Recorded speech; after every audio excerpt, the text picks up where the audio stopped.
सारे ही क्वेश्चंस मैं कराऊंगा, जो भी थ्योरी बनती है वो थ्योरी भी कराऊंगा, उनसे संबंधित जो प्रीवियस ईयर के क्वेश्चन है प्लस जो भी जनगणना में मेंशन किया वो भी मैं कराऊंगा, प्लस एक्स्ट्रा डिटेल्स भी मैं आपको प्रोवाइड कराऊंगा जो कि आपके एग्जाम के लिए बन सकती है। ये ध्यान रखिएगा, ये सेशन काफ़ी इंपॉर्टेंट होने वाला है। मैं यही कहूँगा वीडियो को अंत तक देखना है। वीडियो अगर अच्छी लगती है तो आपको ज़्यादा से ज़्यादा इसे लाइक करना है जो कि आपको अच्छी लगेगी, और ज़्यादा से ज़्यादा इसे शेयर भी करिएगा दोस्तों तक ताकि उनके तक भी वीडियो जाए, और चैनल पर नए होंगे तो चैनल को जरूर सब्सक्राइब करेगा। और ये सारी चीज़ें मैं आपको कराने वाला हूँ, यानी प्रीवियस ईयर के क्वेश्चन, और ये आपके लेखपाल के लिए एग्जाम के लिए भी उतना इक्वली इंपॉर्टेंट है क्योंकि आपका लेखपाल का एग्जाम भी आगे आने वाला है। तो ध्यान रखिएगा, ये सारे एग्जामिनेशन के लिए बहुत ज़्यादा इंपॉर्टेंट है। चलिए आगे बढ़ते हैं।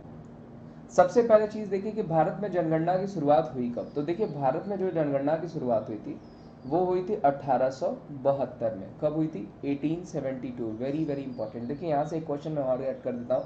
उस टाइम हमारे गवर्नर जनरल कौन थे? पूछा जाएगा उस टाइम गवर्नर जनरल कौन थे, तो वो हो जाएंगे मेयो।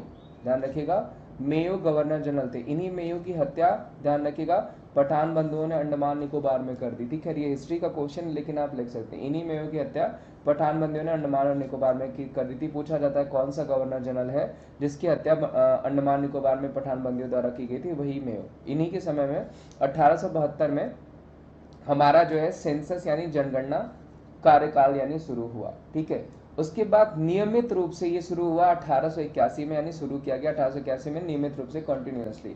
उस टाइम गवर्नर जनरल कौन था? तो रीपन। ये दोनों क्वेश्चन पूछे जाते हैं आपको, ध्यान रखिएगा कि जब हमारी जनगणना शुरू की गई 1872 में तब गवर्नर जनरल कौन था? मेयो। और जब 1881 में चालू की गई तब गवर्नर जनरल कौन था? रीपन। ध्यान रखिएगा, पूछा जा सकता है। तो इसमें सबसे पहले जनगणना का श्रेय जो जाता है वो स्वीडन को जाता है, 1749। Very very important. स्वीडन की कैपिटल स्टॉकहोम। स्वीडन वही कंट्री है जो आपको नोबेल प्राइज देती है, ध्यान रखिएगा, नोबेल प्राइज जो कंट्री देती है वो स्वीडन। कैपिटल का हो जाएगा स्टॉकहोम। भारत के जनगणना संगठन की जनगणना संबंधित काम और आंकड़ों को प्रस्तुत करता है, यानी भारत की जनगणना संगठन जो है जनगणना संबंधित यानी जो भी सेंसस का काम होता है वो पूरी करता है। ध्यान रखिएगा 2011 की जो सेंसस हुई थी, जो 2011 की जो जनगणना हुई है उसके जो सेंसस कमिश्नर थे वो कौन हो जाएंगे? वो हो जाएंगे सी चंद्रमौली। वेरी वेरी इंपॉर्टेंट, ध्यान रखिएगा कौन हो जाएंगे? सी चंद्रमौली, जो कि आपको पूछे जा सकते हैं, 1 नंबर का क्वेश्चन है। ठीक है, उसके अलावा देखिए वही चीजें अंग्रेजी में भी दी गई। मैंने आपको बताया कि हिंदी इंग्लिश दोनों भाषाओं में मैं आपको प्रेजेंट करने वाला हूँ, वही अंग्रेजी में भी दिया गया है। ध्यान रखिएगा, वेरी वेरी इंपॉर्टेंट। और 2011 की जो जनसंख्या थी जो कि आगे मेंशन भी किया गया है वो 180.08 या फिर 180.05 मेंशन की गई थी। ध्यान रखिएगा, पूछा जा सकता है, जो कि आगे आप देखेंगे। अप्रॉक्स 2011 की जनगणना 15वीं जनगणना है। ध्यान रखिएगा, अगर पूछा जाएगा कि 2011 की जनगणना कौन सी है तो वो 15वीं नंबर की जनगणना थी। ठीक है, 2011 जो कि पूछा जाएगा। जबकि अगर पूछा जाएगा कि स्वतंत्रता के बाद भारत की जो जनगणना है वो कौन सी नंबर की, तो 7वीं नंबर की। ध्यान रखिएगा, अगर पूछा जाएगा स्वतंत्रता के बाद, यहाँ पे क्वेश्चन थोड़ा सा चेंज हो रहा है, तो 7वीं बार। और अगर पूछा जाएगा कि सिर्फ जनगणना कौन सी थी तो वो 15वीं बार। एक एक नंबर का क्वेश्चन यहाँ से बनेगा। जनगणना आकलन रिपोर्ट प्रदर्शित करती कि भारत के विश्व की सबसे युवा देश और 2020 में भारतीयों की औसत उम्र जो थी वो 29 वर्ष होगी। युवा में पूछा जाएगा 2020 तक वो 29 वर्ष। ठीक है, 2011 के अंतिम आंकड़ों के अनुसार भारत की जो जनसंख्या थी वो 121 करोड़ अप्रॉक्स। ध्यान रखिएगा 121.05 या 08 कर सकते हैं। ठीक है, अप्रॉक्स ही पूछा जाएगा, आपको अप्रॉक्स ही होता है। और विश्व का तकरीबन 17.5% है। ध्यान रखिएगा, अगर पूछा जाएगा कि भारत विश्व का कितना प्रतिशत जनसंख्या शेयर करता है तो वो हो जाएगा 17.5%। वेरी वेरी इंपॉर्टेंट, पूछा जाता है आपको। जबकि अगर पूछा जाएगा कि 2000 जो है कि 1 से लेकर के 11 तक में हमारा जो है जनगणना जो है वो कितना बड़ा, यानी प्रतिशतता कितनी बड़ी, कुल जनसंख्या जो है हमारा वो कितना बड़ा है, जो 10 सालों में जो जनसंख्या वृद्धि हुई वो कितनी हुई, वो हो जाएगा 17.7। ये इसलिए मैं बता रहा हूँ आपको क्योंकि यहाँ पे कंफ्यूजन हो सकती है, ध्यान रखिएगा। जबकि हमारा जो हम विश्व का कितना शेयर करते हैं वो हम 17.5% शेयर करते हैं। देखिए दोनों लाइन यहाँ पे मेंशन की गई है।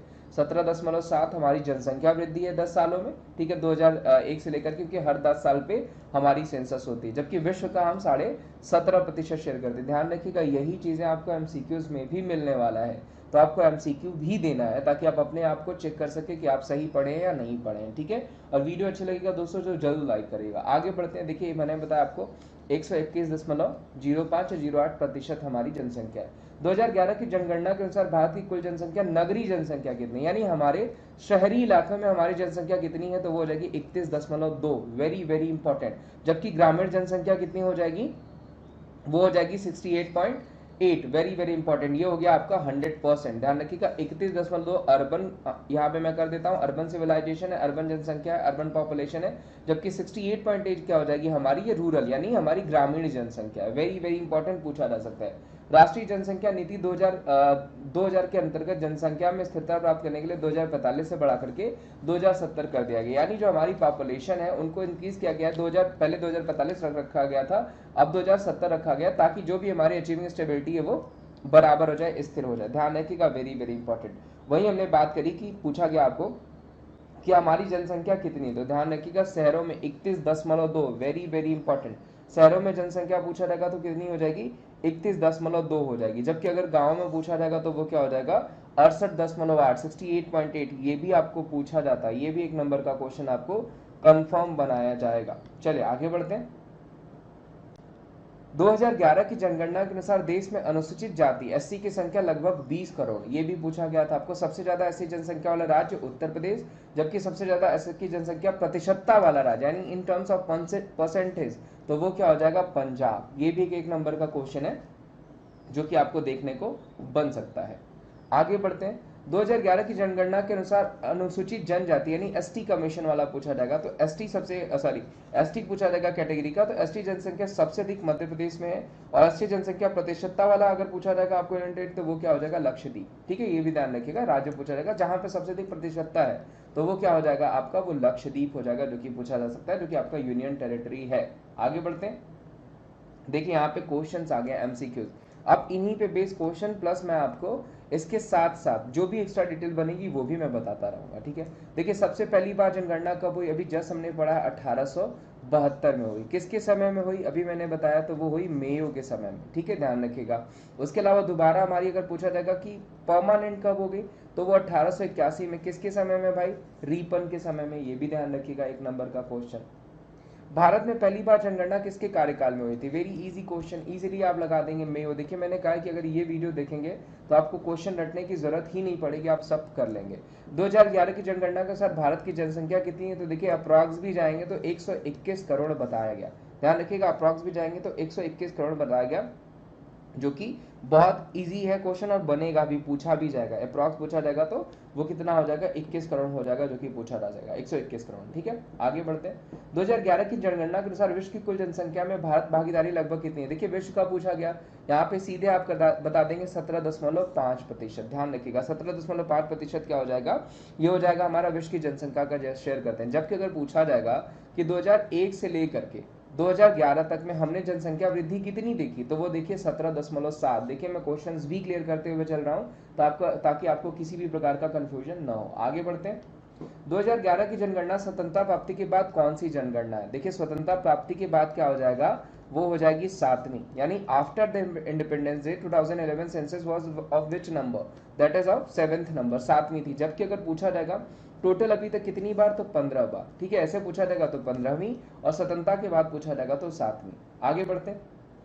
जनगणना कितने वर्ष में एक बार की जाती है, तो अभी देखिए जस्ट मैंने बताया कि 10 सालों में एक बार की जाती है, वेरी वेरी इंपॉर्टेंट। और इस बार जो जनगणना होगी कोविड की वजह से नहीं हो पाई, वो पेपरलेस होगी। ध्यान रखिएगा, पेपरलेस जनगणना होने वाली है हमारी। 2011 की जनगणना के अनुसार किस राज्य का आबादी अधिकतम है। देखिए एक नंबर का क्वेश्चन जो कि पूछा जाएगा, वेरी इजी क्वेश्चन।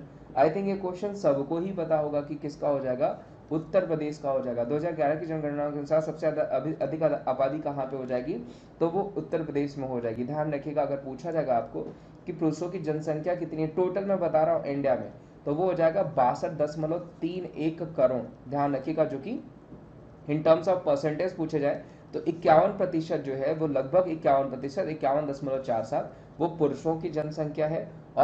और अगर पूछा जाएगा कि महिलाओं की जनसंख्या प्रतिशत में कितनी हो जाएगी, तो 48.53%, जो कि शायद ही पूछा जाए, फिर भी ध्यान रखिएगा। अप्रॉक्स अगर बात करी जाए तो 58,000 या 59,000 के आसपास 59,000 करोड़ जो है, 59 करोड़ के आसपास, 1000 करोड़ मैं कह रहा हूँ, 59 करोड़ के आसपास कितनी हो जाएगी, वो हो जाएगी महिलाओं की, और 62 करोड़ के पास किसकी हो जाएगी, वो पुरुषों की हो जाएगी। और तकरीबन 17 करोड़ यानी 16 पॉइंट समथिंग हो जाएगी, वो किसकी हो जाएगी, वो बच्चों की हो जाएगी, जो कि आपको पूछा जा सकता है, जो कि 0 से 6 आयु समूह के। ठीक है, आगे बढ़ते हैं। जबकि काउंटिंग अगर करी जाए तो वो 7 साल के बाद की होती है, आगे जो कि हम देखेंगे। तो अगर पूछा जाएगा कि 2011 की जनगणना के अनुसार किस राज्य की आबादी अधिकतम है, तो वो हो जाएगी उत्तर प्रदेश की। जनसंख्या के आकार की दृष्टि से भारत का सबसे छोटा राज्य, ये देखिए बड़ा क्वेश्चन है जो 1 नंबर का क्वेश्चन बनाएगा, वो क्या हो जाएगा, वो हो जाएगा सिक्किम। ध्यान रखिएगा, जनसंख्या की दृष्टि से भारत का जो सबसे छोटा राज्य हो जाएगा वो क्या हो जाएगा, सिक्किम। 1 नंबर का क्वेश्चन है जो कि आपको पूछा जा सकता है। आगे बढ़ते हैं। 2011 की जनगणना के अनुसार उत्तर प्रदेश की जनसंख्या भारत की जनसंख्या के कुल कितने प्रतिशत है? देखिए ये भी बहुत बड़ा क्वेश्चन है, तो वो हो जाएगा आपका 16.50। ध्यान रखिएगा 16.5% जो है वो उत्तर प्रदेश की भारत की पूरी जनसंख्या की, यानी सबसे अधिक जनसंख्या उत्तर प्रदेश में है। ठीक है। 2011 की जनगणना के अनुसार भारत में निम्नलिखित में से राज्यों में सबसे अधिक जनसंख्या घनत्व, देखिए बहुत अच्छा क्वेश्चन है जनसंख्या घनत्व वाला, क्योंकि ये आपको पूछा जा सकता है। ठीक है, जनसंख्या घनत्व वाला राज्य पूछा जाएगा तो क्या हो जाएगा, बिहार। ध्यान रखिएगा, जनसंख्या घनत्व वाला राज्य पूछा जाएगा, सर्वाधिक पूछा गया, सबसे अधिक, सर्वाधिक पूछा जाएगा तो वो क्या हो जाएगा, वो हो जाएगा बिहार। ठीक है, जबकि न्यूनतम पूछा जाएगा कि सबसे कम कहाँ पे है, तो वो हो जाएगा आपका अरुणाचल प्रदेश। ध्यान रखिएगा, सबसे कम वाला पूछा जाएगा तो वो क्या हो जाएगा आपका Arunachal Pradesh. Very very important. अगर पूछा जाएगा सर्वाधिक जनसंख्या घनत्व वाला राज्य तो वो बिहार हो जाएगा, और न्यूनतम जनसंख्या घनत्व वाला राज्य पूछा जाएगा तो अरुणाचल प्रदेश हो जाएगा। होप क्लियर हो गया। इस क्वेश्चन का आंसर क्या हो जाएगा, बिहार।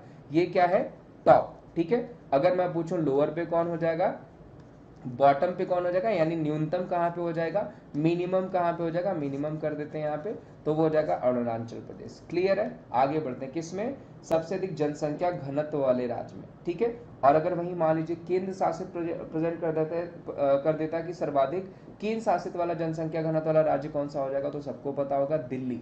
सर्वाधिक केंद्र शासित प्रदेश यहाँ पे जनसंख्या घनत्व है तो वो हो जाएगा दिल्ली। जबकि पूछा जाएगा न्यूनतम जनसंख्या घनत्व वाला केंद्र शासित प्रदेश कौन सा हो जाएगा, वो हो जाएगा अंडमान निकोबार। तो देखिए स्टेट पूछा गया सर्वाधिक तो वो हो जाएगा बिहार।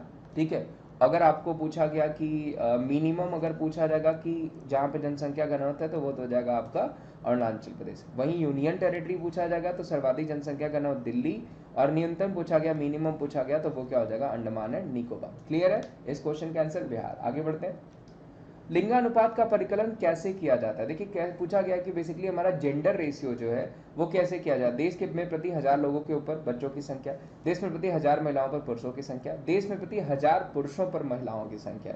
देखिए यही क्वेश्चन है जो कि आपको पूछा जा सकता है, जो कि बनेगा। इस क्वेश्चन का आंसर क्या हो जाएगा कि पर 1000 मेल पे फीमेल की संख्या पूछी जाती है। तो इस बार जो हमारा जेंडर रेशियो रहा है 2011 में, वेरी वेरी इंपॉर्टेंट, 943 1000 पे, 1000 महिलाओं पे, सॉरी 1000 पुरुषों पे महिलाओं की संख्या कितनी रही है, तो वो रही है 943। ध्यान रखिएगा, महिलाएं 943, पुरुष 1000, यानी देश में प्रति 1000 पर महिलाओं की संख्या पूछा गया तो 943 हो जाएगा फीमेल, कितने पुरुषों पे भाई, 1000 मेल पे। ध्यान रखिएगा, पूछा जा सकता है आपको, ये भी यहाँ पे क्लियर हो गया। यानी जेंडर रेशियो भी मैंने बता दिया जो कि 1 नंबर का पूछा जाता है, यानी बनेगा ही बनेगा। आगे बढ़ते हैं, 2011 की जनगणना के अनुसार ग्रामीण जनसंख्या का सबसे अधिक अनुपात किस राज्य में। देखिए ये भी बहुत बड़ा क्वेश्चन है कि ग्रामीण जनसंख्या वाला सबसे अधिक अनुपात जो है किस राज्य का हो जाएगा, तो वो किसका हो जाएगा, हिमाचल प्रदेश। 1 नंबर का क्वेश्चन है जो कि पूछा जाएगा। ध्यान रखिएगा, वेरी वेरी इंपॉर्टेंट क्वेश्चन, कहाँ का हो जाएगा, तो वो हिमाचल प्रदेश का हो जाएगा। 1 नंबर आपका बनेगा ही बनेगा कि ग्रामीण जनसंख्या का सबसे अधिक अनुपात वाला कौन सा राज्य है, वो हो जाएगा हिमाचल प्रदेश। अगला क्वेश्चन है, 2011 की जनगणना के अनुसार भारत की कुल जनसंख्या में नगरीय जनसंख्या कितनी है। देखिए नगरीय जनसंख्या कितनी हो जाएगी, 31.2, जबकि अगर ग्रामीण पूछा जाएगा तो 68.8। अभी जस्ट मैंने आपको कुछ देर पहले बताया था। नगरीय जनसंख्या पूछा जाएगा तो 31.2%, और अगर पूछा जाएगा कि ग्रामीण जनसंख्या कितनी हो जाएगी तो वो 68.8, यानी आपका 68.8। वेरी वेरी इंपॉर्टेंट, जो कि पूछा जा सकता है। आगे बढ़ते हैं, किस राज्य में अनुसूचित जनजाति की एसटी की सर्वाधिक संख्या, भी जस्ट देखिए मैंने पढ़ा है, कहाँ पे हो जाएगा, मध्य प्रदेश। परसेंटेज पूछा जाएगा तो लक्षद्वीप। 1 नंबर का क्वेश्चन है जो कि बन सकता है।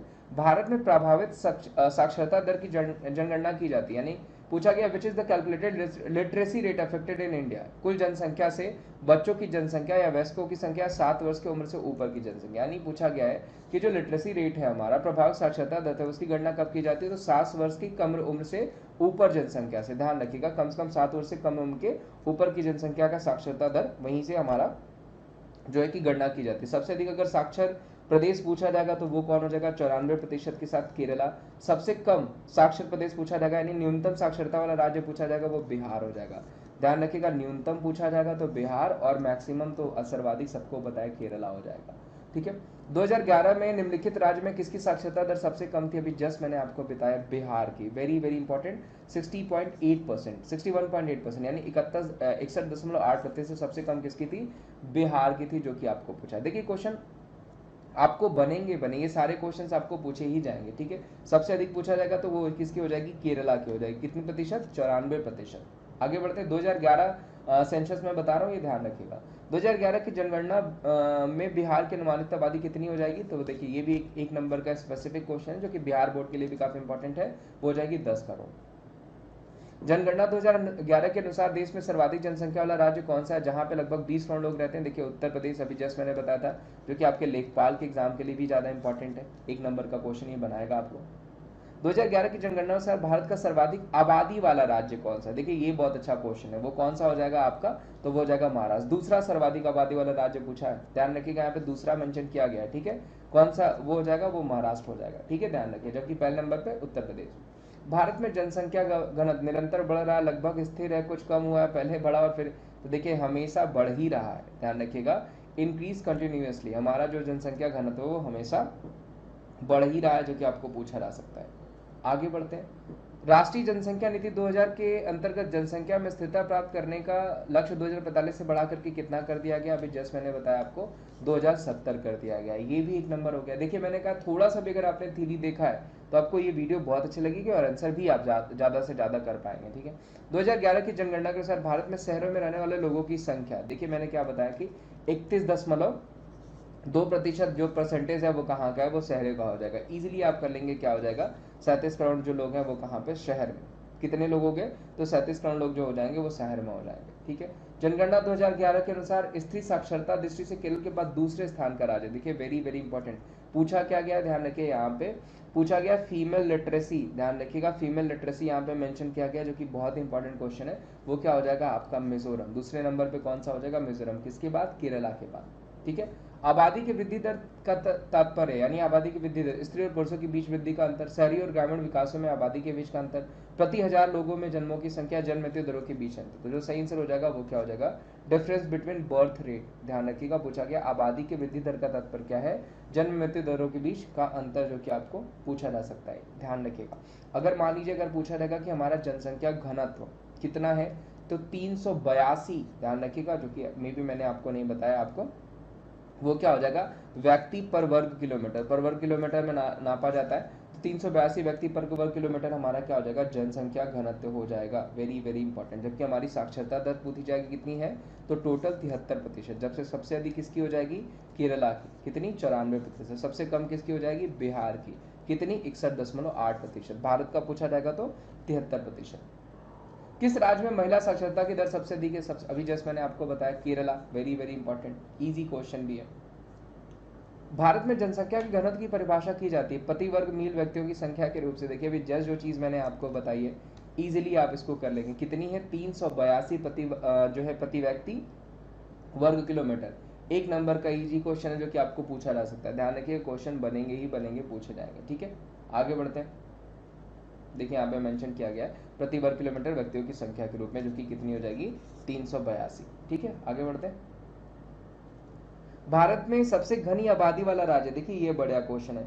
भारत में सबसे घनी आबादी वाला राज्य कौन सा हो जाएगा? वो हो जाएगा आपका बिहार। 2011 की अंतिम जनगणना परिणाम के साथ भारत का जन घनत्व क्या है? अभी जस्ट मैंने आपको बताया कि क्या हो जाएगा? 382। ध्यान रखिएगा, 382 व्यक्ति वर्ग प्रति किलोमीटर। एक नंबर का क्वेश्चन है ये, मैं बार बार बोल रहा हूँ, प्रति वर्ग किलोमीटर। तो ये पूछा जाएगा आपको, ध्यान रखिएगा। उस राज्य का नाम बताए जिसमें जन घनत्व सबसे कम है। देखिए यहाँ पे क्या पूछा गया है कि जन घनत्व सबसे कम है, उस राज्य का नाम क्या हो जाएगा? तो वो क्या हो जाएगा? अरुणाचल प्रदेश। अभी जैसे मैंने बताया कि बिहार में सबसे अधिक, ठीक है, अरुणाचल प्रदेश में सबसे कम। यूनियन टेरिटरी पूछा जाएगा, यानी केंद्र शासित प्रदेश पूछा जाएगा, तो दिल्ली में सबसे अधिक, अंडमान और निकोबार में सबसे कम। ध्यान रहेगा ये क्वेश्चन, क्योंकि आपको पूछा जाएगा। जनगणना 2011 के अनुसार देश में सबसे अधिक घनत्व निम्नलिखित में से किस जगह दर्ज किया गया? तो क्या हो जाएगा आपका? दिल्ली। देखिए यहाँ पे आई थिंक यूनियन टेरिटरीज को मेंशन, अच्छा यूनियन टेरिटरी ऑप्शन ही दिया गया है, तो वो क्या हो जाएगा? दिल्ली हो जाएगा। अगर राज्य होता तो आपका क्या हो जाता? बिहार हो जाता। जो जो चीजें देखिए मैं आपको बता रहा हूँ वो पूछा ही जाएगा। भारत की जनसंख्या में ऋणात्मक वृद्धि दर किस दशक में दर्ज की गई थी? वेरी इंपॉर्टेंट, 1911 से 21 में, ये इस बार, ठीक है, जो होगी। प्लस मैं आपको बता दूं यहाँ से क्वेश्चन कि ऋणात्मक कहाँ पे जनसंख्या ऋणात्मक में गई है, तो वो हो जाएगा नागालैंड। एक नंबर का क्वेश्चन है जो कि पूछा जा सकता है, नागालैंड में ऋणात्मक जनसंख्या वो की गई। न्यूनतम स्त्री पुरुष अनुपात वाले भारतीय राज्य की पहचान करें, यानी देखिए पूछा गया जेंडर रेशियो, एक नंबर का क्वेश्चन है जो कि आपको बनता है, यहाँ पूछा जाता है, यानी लिंगानुपात वाला राज्य कौन सा है, तो वो कौन सा हो जाएगा जहाँ पे न्यूनतम लिंगानुपात है, तो वो हो जाएगा हरियाणा। ध्यान रखिएगा, हरियाणा जो है जहाँ पे न्यूनतम लिंगानुपात है, एक नंबर का क्वेश्चन। सर्वाधिक लिंगानुपात वाला राज्य पूछा जाएगा तो वो कौन सा हो जाएगा, हमेशा की तरह वो क्या हो जाएगा, केरला। जबकि यूनियन टेरिटरी पूछा जाएगा कि न्यूनतम लिंगानुपात वाला केंद्र शासित प्रदेश कौन सा हो जाएगा, वो हो जाएगा दमन and Diu. Very very important, जो कि आपको पूछा जा सकता है। इस क्वेश्चन का आंसर हरियाणा, ध्यान रखिएगा। सबसे कम अगर पूछा जाएगा कि जेंडर रेशियो कहाँ का है, पर मेल फीमेल जो सबसे कम कहाँ पे है, तो वो हरियाणा में, एक नंबर का क्वेश्चन है। जुलाई 2011 में घोषित जनगणना के आंकड़ों के अनुसार अभी तक गांव में रहने वाले भारतीयों के प्रतिशत क्या हो जाएगी, तो देखिए मैंने बताया था 68.8, ध्यान रखिएगा, जो कि आपको पूछे जा सकते हैं 70% अप्रॉक्स, ठीक है। 2011 की जनगणना के अनुसार भारत के किस राज्य की जनसंख्या सबसे कम है, तो किसकी हो जाएगी, तो वो हो जाएगा आपका सिक्किम। यही क्वेश्चन आपको पहले भी मेंशन किया गया था। 2011 की जनगणना के अनुसार निम्न में से कौन सा कथन सही नहीं है, कि समग्र साक्षरता दर बढ़ी है, केरल की साक्षरता दर सबसे अधिक है, बिहार की साक्षरता दर सबसे कम है, साक्षर की वृद्धि में पुरुषों की संख्या महिलाओं से अधिक है। तो ये जो चौथा ऑप्शन है वो क्या हो जाएगा, वो हो जाएगा आपका कि वो सही नहीं है। 2011 की जनगणना के अनुसार निम्नलिखित में से राज्यों में से किस राज्य में स्त्री और पुरुष साक्षरता में सबसे अधिक अंतराल है, देखिए सबसे अधिक अंतराल पूछा गया है, डिफरेंस पूछा गया, तो वो क्या हो जाएगा, वो हो जाएगा राजस्थान। ध्यान रखिएगा, साक्षरता दर में सबसे अधिक अंतराल पुरुष और महिलाओं में, ठीक है, कहाँ पे हो जाएगा, तो वो हो जाएगा राजस्थान में। एक नंबर का क्वेश्चन ये भी है जो कि आपको पूछा जा सकता है। तो देखिए ये सारे आज के क्वेश्चन थे, उम्मीद करता हूँ ये सेशन आपको अच्छा लगा होगा। अगर यहाँ तक आप वीडियो देख रहे हैं तो वीडियो को जरूर लाइक करिए, चैनल पर नए तो चैनल को जरूर सब्सक्राइब करिए, क्योंकि मैं ऐसे बहुत सारे अच्छे अच्छे कंटेंट्स आपको प्रोवाइड कराता रहता हूँ। और वीडियो को ज़्यादा से ज़्यादा शेयर भी करिएगा, ठीक है। अब मैं यहाँ पे आपको रेगुलर ऐसे कंटेंट प्रोवाइड कराऊंगा जो कि आपके एग्जाम्स के दृष्टि से बहुत इंपॉर्टेंट, जो कि 2 से 3 नंबर आपको हर एग्जाम में बनाते हैं। तो उम्मीद करता हूँ सेशन अच्छा लगा होगा। आज के लिए बस इतना ही। Thank you so much, bye bye, take care, ध्यान रखिए, और चैनल को सब्सक्राइब और शेयर करना बिल्कुल मत भूलिएगा। चलिए।